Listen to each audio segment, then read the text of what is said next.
This is Dr. Charles Parker, and you're listening to CoreBrain Journal. It's a place where I connect both fresh discoveries and interesting different perspectives from advanced mind science with the realities of real people and everyday life down on Main Street. Well, welcome aboard, folks. Dr. Charles Parker here. We are here one more time at CoreBrain Journal, and we have a very hot topic. And I say hot because it's so frequently seen in my own outpatient practice. We've seen it for years. We've missed it for years, as many of you folks are missing it. We have had a previous interview on Candida and yeast infections with Dr. Rachel Fresco. She was at 097 if you want to go back to that. But today we have Dr. Julie Gatza, and she is a serious expert on Candida and Candida infestations. I asked her just before we got started, who do you use for testing? And she says, I don't even need testing anymore. I asked the questions correctly.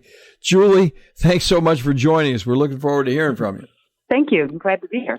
So it's going to be a lot of fun. So what I'm going to do is introduce Julie in just a second. Let me do a quick word from our sponsor, and then we'll really get into it. I'm looking forward to getting in this conversation. So as many of you know, CoreBrain Journal is supported by Great Plains Laboratory. They are a deep international biomedical testing group for improved targeted mind science details.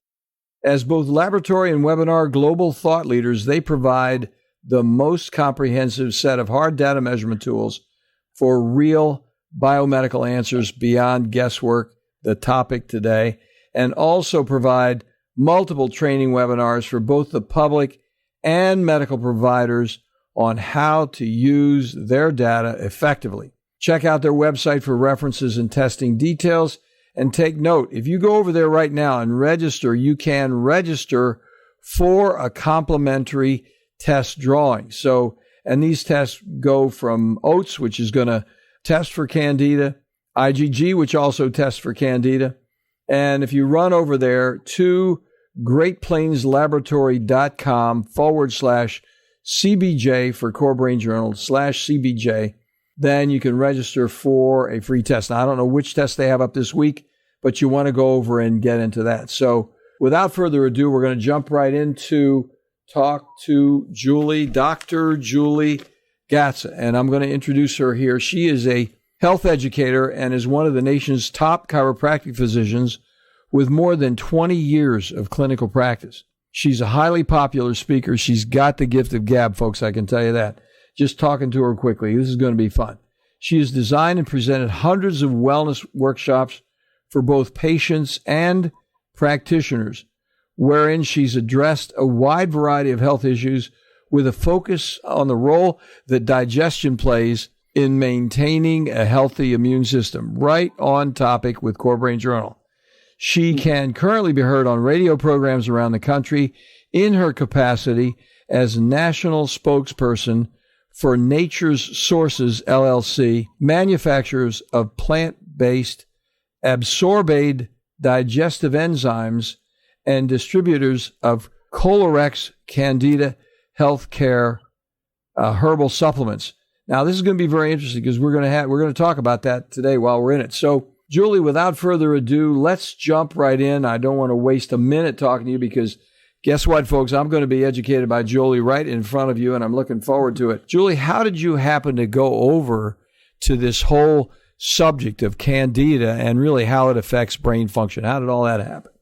Well, 27 years ago, when my husband and I went into practice, we're chiropractors thinking that we had the solution to many things that were being missed. And once we started practicing, we found out that people weren't holding their adjustments. There's a heck of a lot more that could be done for bodies than just adjusting the spinal system to improve the nervous system. So we did a tremendous amount of work looking into all sorts of other sciences, and we pared it down to number one was digestion. And for all the different ways that we went about looking for solutions, it kept coming back to digestion number one. And inevitably, yeast patients would come in, and candidiasis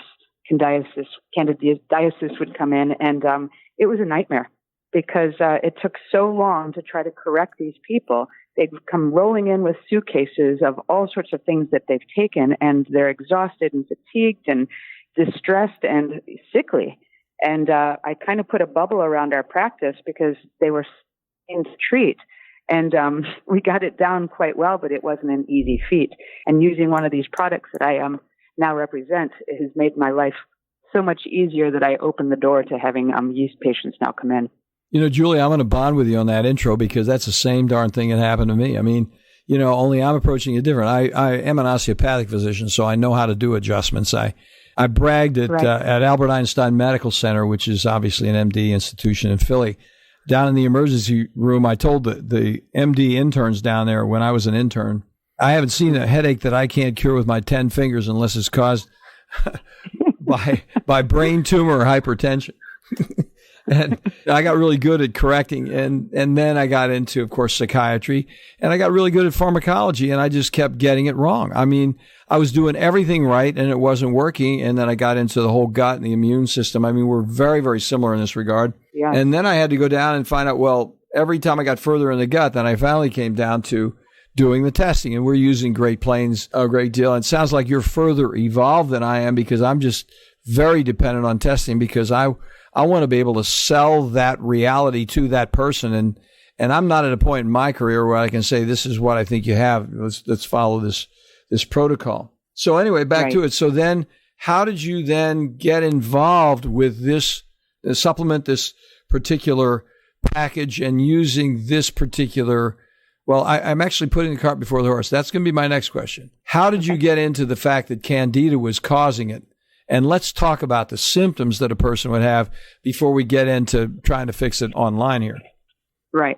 Well, I mean, the symptoms of Candida is numerous and very, very misunderstood and overlooked and confusing to people. Just to mention a handful of them, people can have itchy feeling. They can have rashes in the genital area. They can have mood swings, depression, obviously athlete's foot, toenail fungus, food cravings, especially for sweets and carbs. Pretty much every digestive upset that you can talk about, fatigue, the brain fog, headaches, gassy, and then, you know, the list can go on because it disrupts the bowel so badly. You're going to have pretty much anything that can show up because bowel is underneath everything that sort of happens in the body. So it can be constipation or diarrhea with candidiasis. You got it. And so then the other one I've seen, which really shocked the dickens out of me and the person, I had never been aware of the dermatologic manifestation, the skin. A person had something and she just was crawling with all kinds of problems that were refractory. Her dermatologist was working with her and she hadn't really done a scraping or anything. Really didn't know what the nature of the beast on her arms, what the nature was of the right. But it really turned out to be Candida. Right. And keep in mind, since the skin is repaired by what you're absorbing in the bowel, if you have poor skin, it's not always going to show with the scrapings on the skin. It doesn't mean that the yeast has gone out to the skin. It just means you can't repair. And so now you get weeping and itching and flaking and, you know, all sorts of things that are happening because the bowel is so disrupted. So the fact that you can't actually heal is really the underlying manifestation of some of those skin conditions because, and I'm repeating this because it's a shock to me and I want to make sure and so what you're saying is the Candida may not even show within the lesion itself. It's just the fact that the Candida is so bad, the person is suffering from a severe malnutrition, which causes the skin condition. Exactly. Exactly. And it's, you know, it's such a simple thing to grasp, but so it's almost too simple that no one wants to believe you. They want something for it. They want to go in and shoot it with the big guns. And the problem being is you do that, you just precipitate the same problem more. So fixing digestive health, sometimes I sound like a broken record to myself listening to me, but to fix a chronic neck problem or a headache or a migraine, we always have to look at the gut as well. And that goes with chronic low back and any digestive problem whatsoever. And then you bring on, you know, the horrible symptoms of candidiasis, and that also has to be addressed. Julie, we are singing from the same hymnal, I'll tell you that. We see it happen all the time. I mean, I specialize in treatment failure, and, you know, people have bounced around with meds and all kinds of interventions. Now, it sounds like you're also saying, I'm asking you this question, I'm not interpreting what you said. I want to really see if this is what you said. But with a very severe and chronic, long-standing Candida bowel infestation, it sounds like you said very quickly the big guns don't work necessarily, like you're talking about diflucan and nystatin, for example.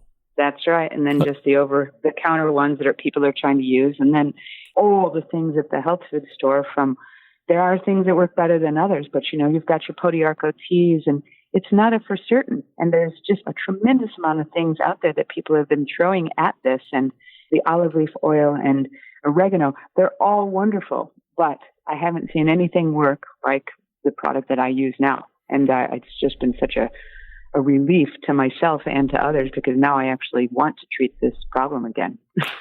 Well, I'm looking forward to talking about it. We talked a little bit offline before we got started, and we'll talk about the product in just a second. But this phenomenon, I want to really emphasize this for our listeners, because a lot of listeners have had, for example, vaginal candida, or just they call it a yeast infection. They wouldn't call it candida necessarily. And they've had like 1 or 2 bouts of candida candida vaginally. And so they're like, hey, well, there's no problem. Yes, I've had a yeast infection, no big deal. And yet the more you get into it, then they've taken diflucan or even nystatin. And what happens, and this is what happened to me, what you're saying is what happened to me. It's the reason I've gotten into this further and began to dig more carefully, is because I was using nystatin for a long period of time. I would get the diagnosis from the laboratory, which a lot of people did not have. So I was like wedded to the laboratories because it was so helpful and so convincing for the patient. And then I would go ahead and use nystatin, and really didn't use diflucan that much. The bottom line is it just simply didn't work. They would get better. Maybe they'd have a Herxheimer reaction initially for maybe a week or 2, and then all the symptoms would return. And so that was an issue for me. Could you elaborate a little bit on that phenomenon? Traditionally medical world that we are, everyone wants the solution in a pill form. And there really are just about 2, which you just mentioned, that you can throw at this. And I think it's made this whole situation a lot longer lasting, because if somebody's not getting handled by the diflucan or the nystatins, and they've taken it 2, 3, 4, 5, 6 times, I don't think the 7th time is going to work any better. So you've got to take a look at, Ouch. What the heck is happening in the first place, and why did your body become imbalanced and the yeast overgrew the bacterial balance in the system in the first place. So we did a tremendous amount with food testing, vitamin testing, throwing all sorts of herbs at it, detoxifying. And yes, we had tremendous results, but it was a long haul, and it certainly wasn't, corrected within a month or 2. And, it was a 6-month to 2-year program to really get this yeast situation under control. And that's why I started to put the bubble around the practice, because it was exhausting for myself as a doctor, and it was a tough patient to actually handle in volume. Well, it's the fact is the yeast are just not responsive to ordinary medical intervention. I mean, they can be for a brief period of time, but they do return. And we've had other people on where we've talked about biofilm. I don't know if you want to get into biofilm at all, but I think it's absolutely germane to this whole thing, because what happens is, I'm sure the product you're talking about is going to go in and actually erode the biofilm so that the yeast can ultimately be killed. Maybe we should just go ahead and talk about that a little bit. Do you have some impressions about biofilm as related to recalcitrant yeast? Well, I know this product called Kohler X, which is a product that's made in New Zealand, and it's from a plant that's only grown in New Zealand. It's indigenous to that area, and it's called a horopedo plant. What this horopedo does is it attacks, kills the yeast colonies, and thus it allows the beneficial bacteria to flourish. So this decreases the sugar cravings and the refined carbs, and it's about that simple. It's usually gets handled within 30 days to 60 days. It's not something that you need to keep taking and rebuying. It goes in and just trashes these yeast colonies. When that occurs with my program and the things that I do, I know that it's a bit more effective. We really do have them knock out all the junk from their diet, the coffee, the tea, the pops, any sugars, carbs, and we have them eat a tremendous amount of protein and then steamed green vegetables along with only water. So it lets the system reset. The yeast is gone. The bacteria is starting to recolonate and is happy again. And you do this for a fair amount of time just from the point of eating well. And now you have a system that's totally redone, recalculated, recharged.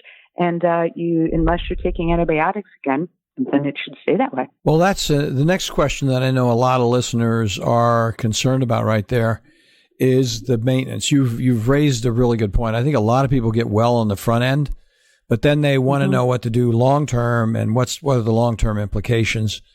And let's take a moment before we take our break here, talking about that diet situation. You have very specific recommendations regarding sugar and sugar intake. And this is a conversation we could take 2 hours to have. So we're not going to miss anything if we get started right now and talk a little bit about your recommendations regarding diet, long-term maintenance, and what's the best way for a person to manage this problem so they just don't have it reoccur. Well, one of them is you better fix the absorption. Many people are not able to absorb what they're eating, and it's often because they have habits that keep them from basically getting those nutrients in daily. Coffee, decaf or not, tea, or pop all keep absorption from happening. It basically alkalizes the digestive system, and you want an acidic digestive system to be able to absorb things. So green tea, white tea, black tea, coffee, decaf or not, and anything with carbonation or pop will keep that from occurring. So that's number one, because it's so not known. And, my patients certainly fight against it. And I now become their least favorite person when I tell them those things. But once they start in on just drinking water and getting over that, when we then put them on heavy protein and lots of steamed green vegetables, not salads, not fruit, they're fed 3 to 5 to 6 small times a day. And that just keeps the body's normal blood sugar constant. And they aren't craving and they aren't dipping down and needing other things that they used to have to sort of make them feel better. Well, take a moment to tell us here why you were so explicit about steamed vegetables and contradistinction to salads, for example.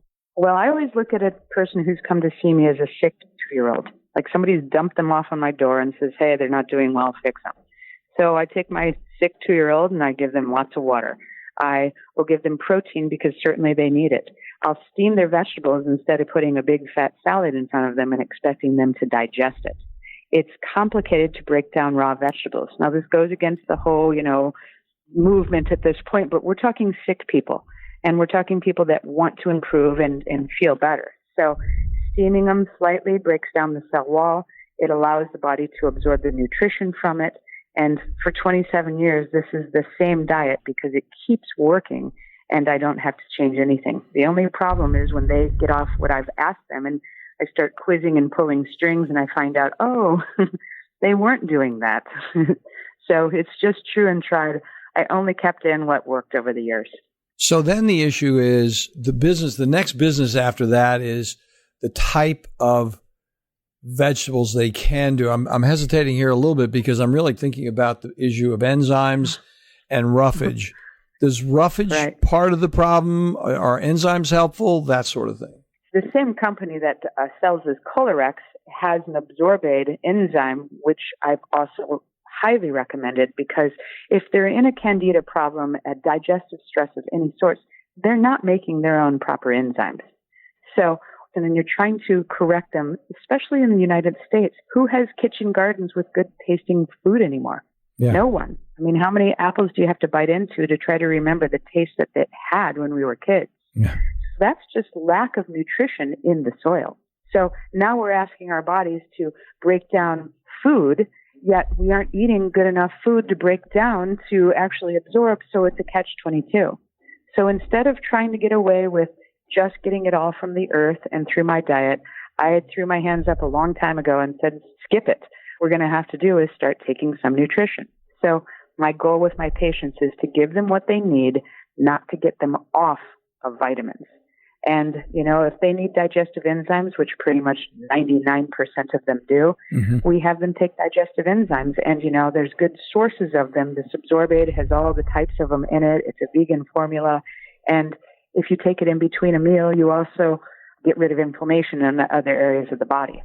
And then this Kohler X, killing these yeast colonies, you now have the ability to absorb what you're eating, not have the yeast fighting against what's going on in the system and taking all your energy to try to handle that, and you can repair a system again.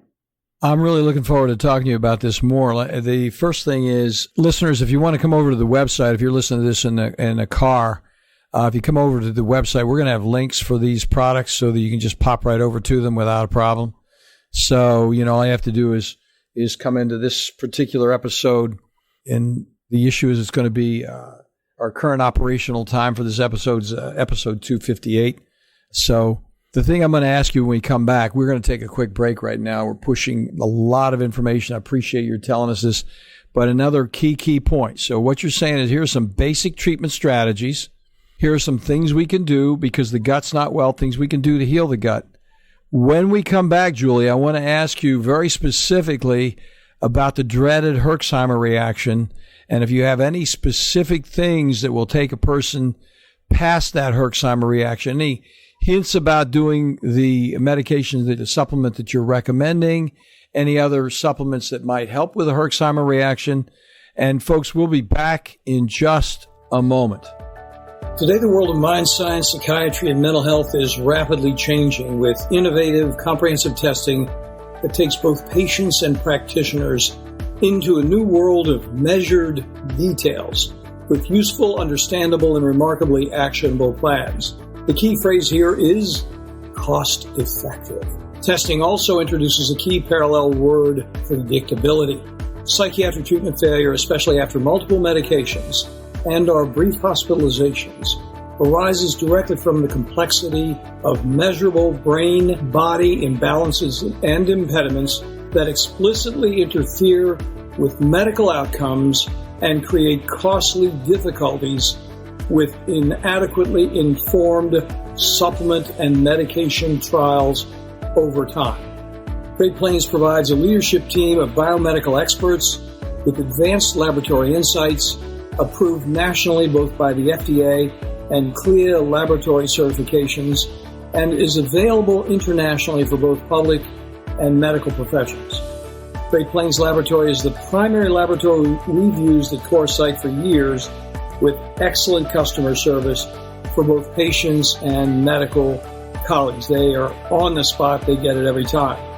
In addition, they provide exemplary training modules, which are webinars and conferences, in an effort to broaden practice perspectives wherever you live.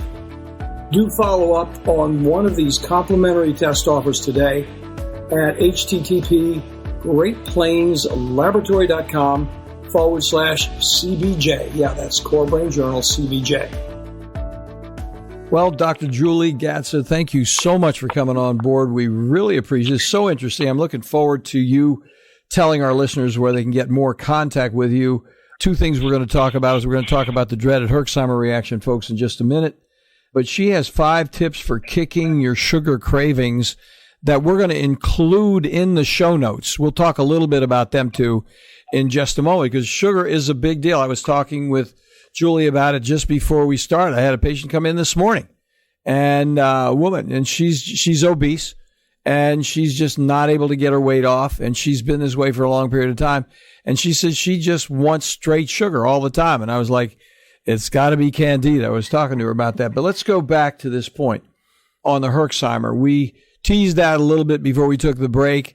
Julie, what's your opinion about ways, thoughts you have? You've done this so much more than I have.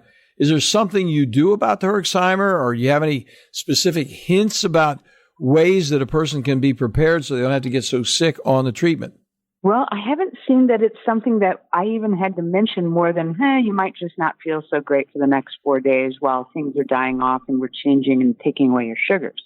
So I think it's more of a big deal when you're trying to kill it all with the drug. This is more of a natural system that's dying off over a 30-day period, and it's not just a wipeout all at once of what's happening in the system. So for us, Usually my first 5 days of treatment with most of my patients, I just say, it's not like you can't go to work, but take it easy. Don't go to the gym, eat frequently, tons of water, go to bed early, and just realize, what's in there has got to come out. And, it's not always going to be a great day.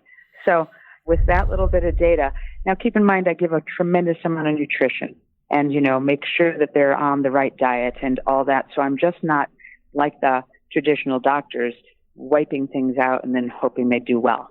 So that's great. Now with the Kohler X product, do you change the dose of the product that would then obviate the Herxheimer reaction? By the way, folks, Herxheimer reaction, when you do this Candida treatment, a lot of people, as Dr. Gatza was just talking about, get very sick, and they've been sick for me, and probably because I was doing it too aggressively. And they almost just all kinds of different GI symptoms. They can get headaches and so on. But what Dr. Gatza is talking about is a way that you can do it effectively without actually getting sick, and having the getting sick part of it is when the bugs die off, they release all this material into the body. So do you actually, Julie, reduce the amount of the Kohler X Candida care in order to obviate it? Yes, sorry. I have, whatever they're taking, I usually then will go to half for the next few days and then just start boosting it back up. It's actually pretty mild. I'm amazed at how easy and pleasant it actually is to treat patients with this for the first time. I mean, I will now actually want to market to it because it's been so amazing on the ease of it and the actual helpfulness at the end, where the patients are corrected and fixed from this. Well, you said another thing just in passing a moment ago that I want to make sure we clarify for our listeners. You said 30 days. I mean, my experience has been that they need a longer treatment protocol. So you're with your product and what you're doing, you're done pretty well in 30 days, or what's your actual plan of attack regarding the longevity of attack? Pretty much it's a 30-day period. And, it's not great for the company because it's sort of done. It's not a long-term situation that you have to take, but they can do it for 2 months. If it's, if it seems like it's gone on for a long time and it's really been wiping them out, I'll have them take 2 bottles, which takes 2 months to take. And, at that time, we've corrected their diet.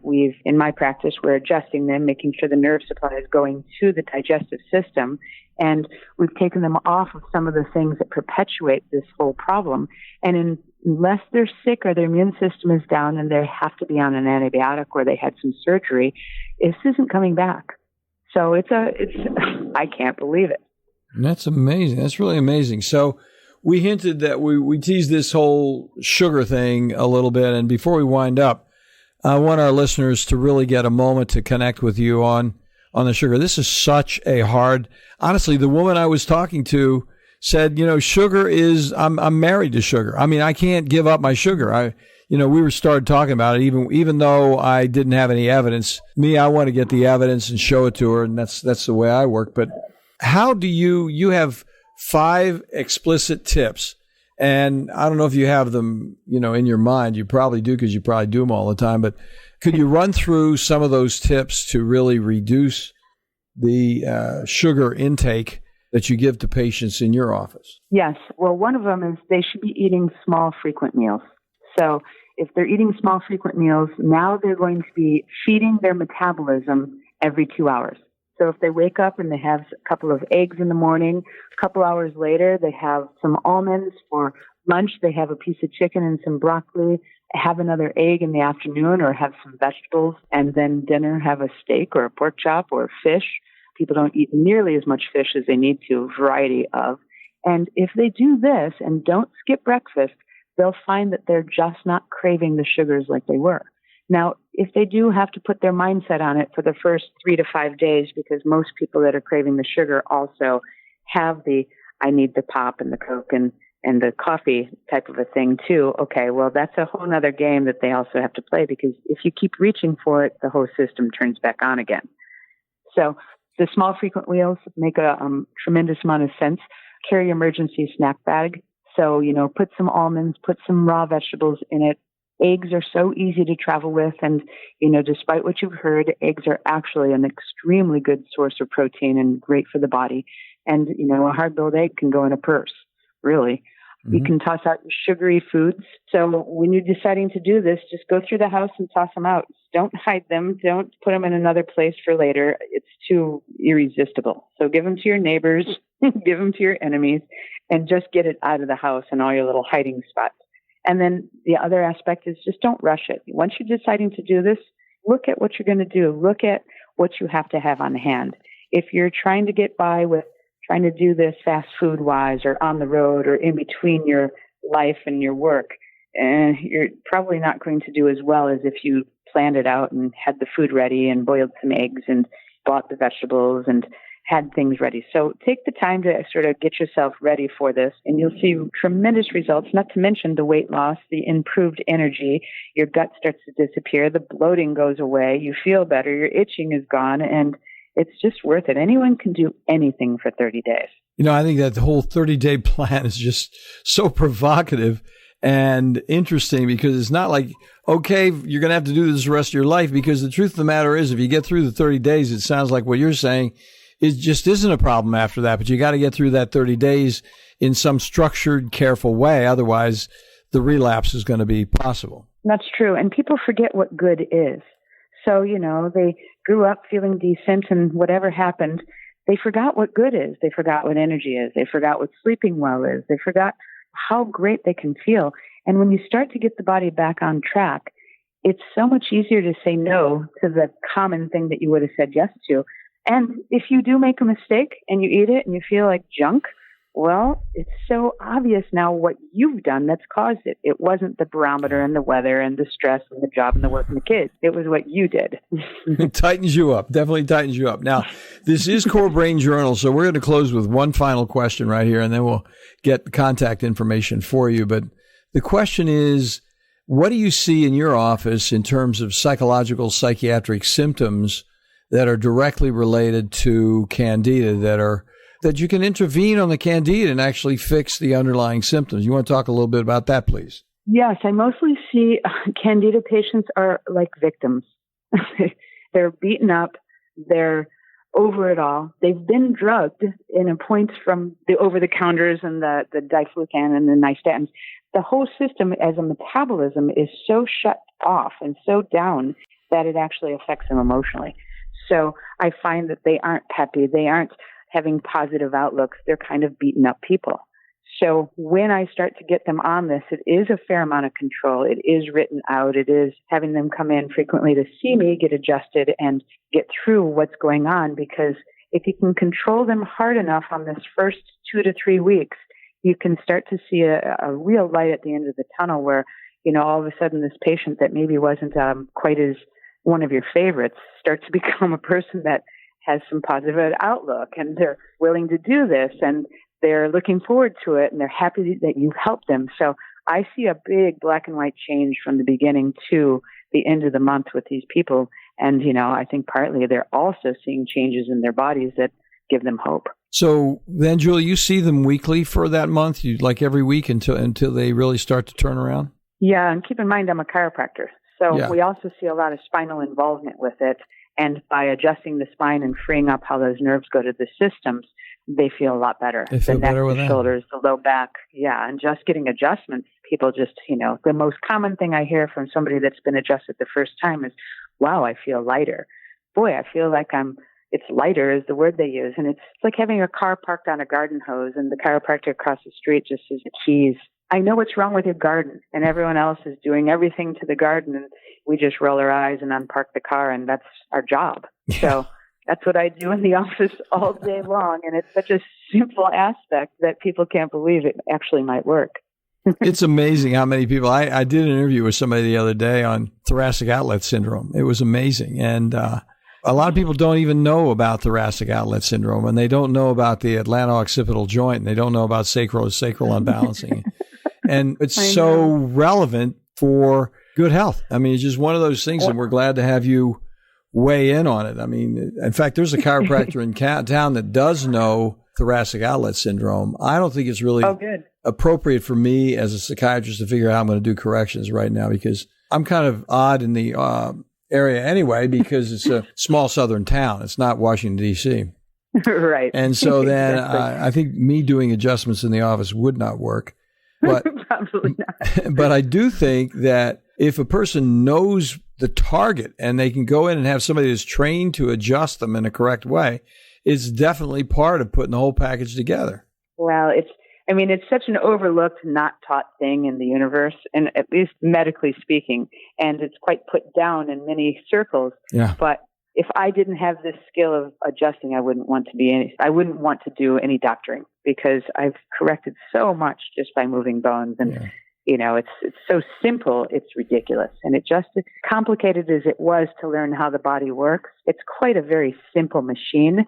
And the application to improving it, if it's really complicated, then there's probably a lie on the line somewhere, because they're not that complicated to treat. You just have to get to the source of some of the very basic things. And lo and behold, the body wants to right itself quickly.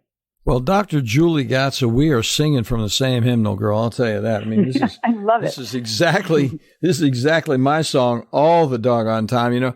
If I'm doing everything right and there's something wrong, I got to take some responsibility for that. That is not the patient is incurable. That is not there's something wrong with you, but I don't know what it is. That's like I have to dig deeper. And when you start looking at the comprehensive approach of course, I do more testing than you do, but you go into the whole thing and we're going to just find out what it is.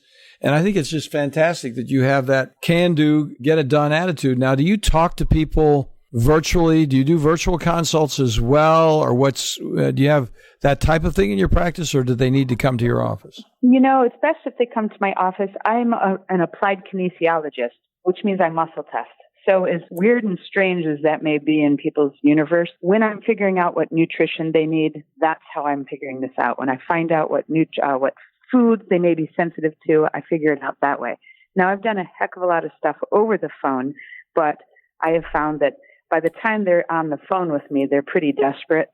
So there's probably a bit more than just giving them the basic information. Although helpful it may be, they probably need a bit more fine-tuned than that. And that's where I'd encourage them to come see me. So true. We've interviewed a number. I mean, our CoreBrain Journal is a little bit on the edge. We've interviewed 2 or 3 other individuals who are applied kinesiologists. So anybody who's a regular listener here can just go back and look on the search and it'll pop up, because we've been talking about this for some time.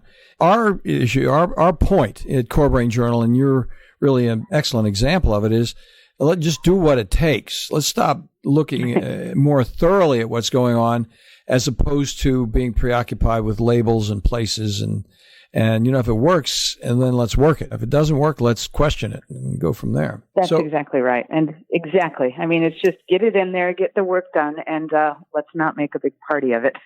Yeah, totally with you on that. So how can people get a hold of you, Julie? Let's leave that as we go on out the door here. Well, they can get on the website, which is naturesources.com, or they can call a 1-800 number, which is 1-800-827-7656.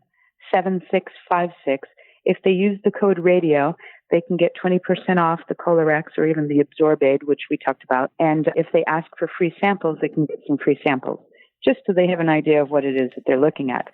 But if you want to get a hold of me through them, it's totally fine. But get a hold of this company. I definitely back my career on the fact that they do a wonderful job of making quality nutrients, and especially in this area of yeast. Well, Dr. Julie Gatza, that is, I was just thinking how wonderful it is that you offer that opportunity. It's going to be in the show notes. So, folks, if you want to come back over there, you can click right on it if you're driving in your car, and we'll get that done. Julie, thank you so much for coming on board. We really appreciate it. And hang on to the phone a little bit. I want to talk to you about something else when we stop the recording. So, folks, we're going to have her back sometime if she wants to on any other aspects of whatever she wants to talk about, because I think it's been very quick. It's been entertaining and very revealing about a lot of things. So thanks again for coming on board, Julie. Thanks for having me, Chuck. Thanks for listening to CoreBrain Journal. We're working every day behind the scenes to bring you reports that connect research benches with those street trenches. Here we share the complexity of mind science because, as you know, details really do matter. One of the most pervasive, misunderstood challenges is how commonplace medications, like those written for ADHD, are used so regularly without clear guidelines.